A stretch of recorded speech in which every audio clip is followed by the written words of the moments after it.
Hi! I-discuss naman natin ngayon ang insurance benefits ng PhilPlans Memorial Fund. Ano ba ito? Una na dyan ang credit life. Ang credit life ang magbabayad ng balanse mo kung may nangyari sa iyo habang ikaw ay nagbabayad ng iyong plano. Halimbawa, 5 years to pay ang kinuha mo. On the first year, nabayaran mo ang iyong premium. On the second, may nangyari sa iyo. Ikaw ay namatay. Ang magbabayad ng second year hanggang fifth year na balanse mo ay ang credit life. Pangalawa, ang disability benefit nito. Ano ba yun?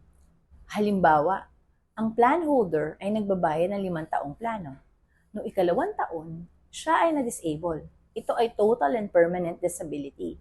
Due man yan sa sakit or sa aksidente. Halimbawa, in 6 months, hindi na bumalik ang pagka-disable ng client. Ano mangyayari sa kanyang balanse? Ang disability benefit ang magbabayad nito. Kaya magiging fully paid na ang plano.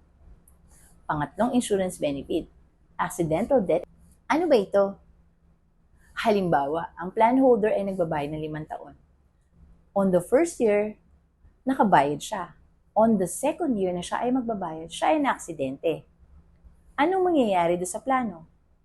Ang plano ay magiging fully paid dahil meron siyang accidental death and disability. At higit pa dun, magkakaroon ng beneficiary niya ng 200% na claim or benefit. 200% ito ng pre-need price. Pang-apat na insurance benefit nito. Ito ay term life insurance. Ang term life insurance ay benefit mula nagbabayad ka hanggang age 75. Pag ang client ay namatay hanggang age 75, magkakaroon ng beneficiary niya ng 100% benefit ng plano niya. 100% ito ng initial memorial service benefit ng plano. O di ba? May plano ka na, may benefit ka pa. Hindi lang ikaw ang makikinabang nito kung sakasakali. Maging yung pamilya mo. Wala na silang iisipin.